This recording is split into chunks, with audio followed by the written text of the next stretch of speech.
ഞങ്ങള് കഥ പറഞ്ഞു തരാനോ? അതെങ്ങനെ ശരിയാവാനാ മോളെ?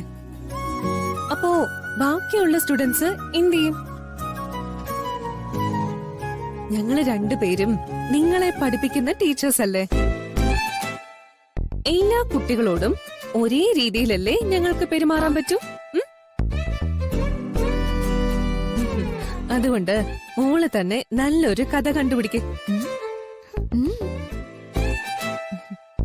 ഓ, നിങ്ങൾ കൊച്ചിനൊരു കഥ പറഞ്ഞു കൊടുത്തെന്ന് വെച്ച് ഇവിടെ ഒന്നും സംഭവിക്കാൻ പോകുന്നില്ല.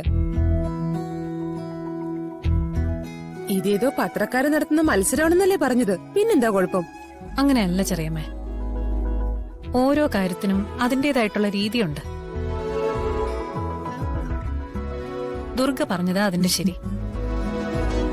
ധ്വനിമോളെയും അവര് മറ്റു കുട്ടികളെ പോലെ തന്നെ വേണം പരിഗണിക്കാൻ. ധ്വനിക്ക് മാത്രമായിട്ട് എന്തെങ്കിലും ഒരു കാര്യം ചെയ്തു കൊടുക്കുന്നത് ടീച്ചേഴ്സ് എന്ന നിലയിൽ ധാർമ്മികമായിട്ട് ഒട്ടും ശരിയല്ല.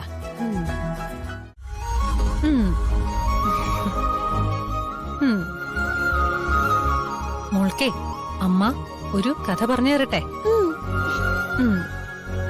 അതെ, ഒരു ദുഷ്ടശക്തി എതിർത്തു തോൽപ്പിച്ച നന്മ നിറഞ്ഞ 2 പേരുടെ കഥയാ അമ്മ പറയാൻ പോകുന്നത്.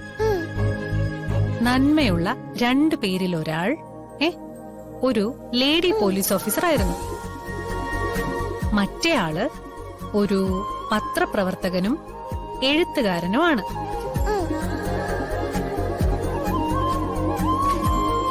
എന്നിട്ട് സാധാരണക്കാരായ മനുഷ്യരുടെ ജീവിതം നശിപ്പിക്കുന്ന രീതിയിലും എല്ലാവരുടെയും സന്തോഷവും സമാധാനവും ഇല്ലാതാക്കുന്ന രീതിയിലും ദുഷ്ടശക്തിയുടെ പ്രതിരൂപമായ ആ മനുഷ്യൻ ഓരോ കാര്യങ്ങളും ചെയ്തുകൊണ്ടേയിരുന്നു.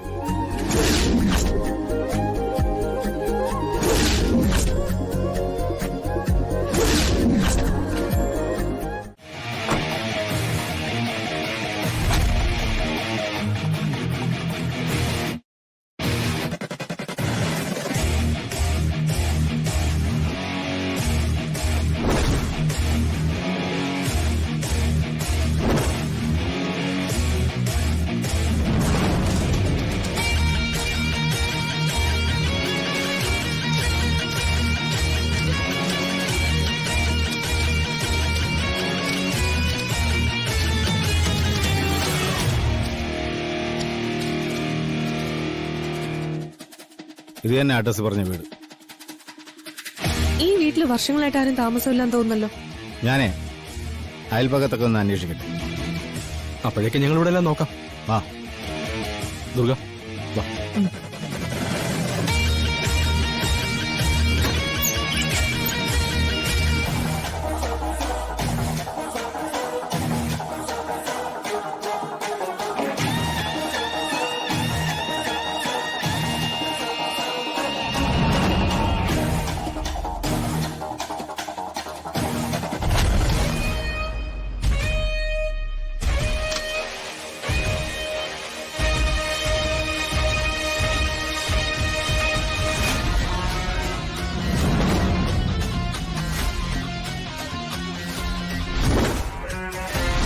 ഞാൻ അഷിയോട് വാശി പിടിച്ചിങ്ങോട്ട് പോന്നെ. ഞങ്ങളെയൊക്കെ കാണാൻ തോന്നിയെന്ന് പറഞ്ഞത് വിശ്വസിക്കാൻ കുറച്ച് ബുദ്ധിമുട്ടുണ്ട് അല്ലേ അമ്മേ? അതെ. ഈ വീട്ടിൽ എന്നോട് സ്നേഹമുള്ള ഒരേ ഒരാള് ഗിരിജ മാത്രം. അവളെവിടെയമ്മേ? അകത്തുണ്ട്. ദേ ഗിരിജേ, ദാ നിന്റെ വലം കൈ വന്നിരിക്കുന്നു. അതെ, നീ ഇവിടെ ഇല്ലാത്തോണ്ട് അടുക്കള ജോലിയൊക്കെ അവള് തനിച്ചല്ലേ ചെയ്യുന്നത്.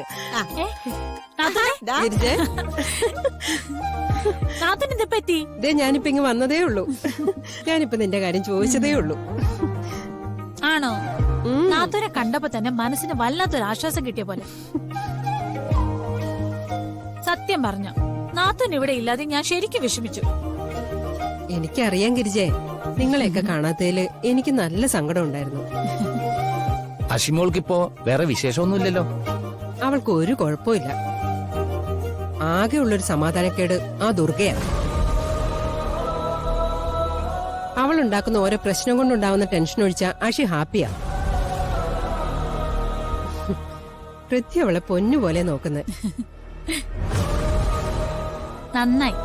എല്ലാം നമ്മുടെ പ്രാർത്ഥനയുടെ ഫലമാണ് നാത്തൂനെ.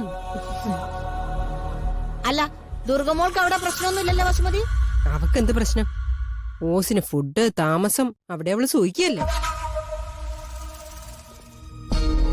നാത്തൂൻ വന്നപ്പോ അഷിമോളെ കൂടെ കൂടെ കൊണ്ടുവരായിരുന്നില്ലേ? കുറച്ചു ദിവസം ഇവിടെ നിർത്തായിരുന്നല്ലോ. അതിന് അവിടെ ഉള്ളൊരു വീടണ്ടേ ഗിരിജേ. അവര് താഴത്തും തറയിലും വെക്കാതെയാ അഷിയെ നോക്കുന്നേ. ദേ സത്യം പറഞ്ഞ ഞാൻ തിരിച്ചു പോകുന്നത് ചന്ദ്രമതിക്കും പൃഥ്വിക്കും ഒന്നും ഇഷ്ടായിട്ടില്ല. വസുമതി പോണ്ടാന്ന് പറഞ്ഞു ഒരേ വഴക്കായിരുന്നു. പിന്നെന്തിനാ ഇങ്ങോട്ട് പോന്നെ? അവിടെ തന്നെ നിക്കായിരുന്നില്ലേ? അപ്പൊ എനിക്ക് എന്റെ മോനെ നിങ്ങളെയൊക്കെ കാണണ്ടേ? അമ്മയ്ക്കും ദേവേട്ടനും പിന്നെ എന്നെ കാണണ്ടെന്ന് എനിക്കറിയാം. അതല്ലേ എന്നെ ഒന്ന് വിളിക്ക പോലും ചെയ്യാത്ത. ഞാനായിട്ട് നിന്നെ വിളിച്ച് ശല്യപ്പെടുത്തണ്ടെന്ന് കരുതിയാ നിന്നെ വിളിക്കാതിരുന്നത്. അല്ലെങ്കിൽ തന്നെ വയ്യാതിരിക്കുന്ന എന്നെ നീയല്ലേ വിളിക്കേണ്ടത്? ആ അത് ശരിയാ ദേവൻ പറഞ്ഞത്. ഇങ്ങനെ ഒരു അവസ്ഥയില് അവന്റെ കാര്യങ്ങളൊക്കെ നോക്കേണ്ടത് നീയല്ലേ? എന്ന് കരുതി എന്റെ മോളെ ഞാൻ നോക്കണ്ടേ? ആ ഈ അവസ്ഥയില് ഒരമ്മയുടെ കടമ എനിക്ക് ചെയ്തു കൊടുക്കാതിരിക്കാൻ പറ്റുമോ? വേണ്ടാന്ന് പറഞ്ഞില്ലല്ലോ. അതല്ലേ കോൾ ചെയ്ത് പോലും നിന്നെ ശല്യം ചെയ്യാതിരുന്നത്. നാത്തൂൻ വാ, ഞാൻ ചായ എടുക്കാം.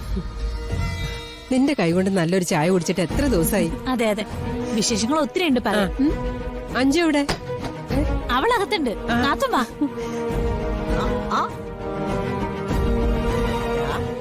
ഇതുവരെ അവിടെ ഉണ്ടായിരുന്ന പ്രശ്നം ഇന്നു മുതൽ ഇവിടെ ഉണ്ടാവും. ആ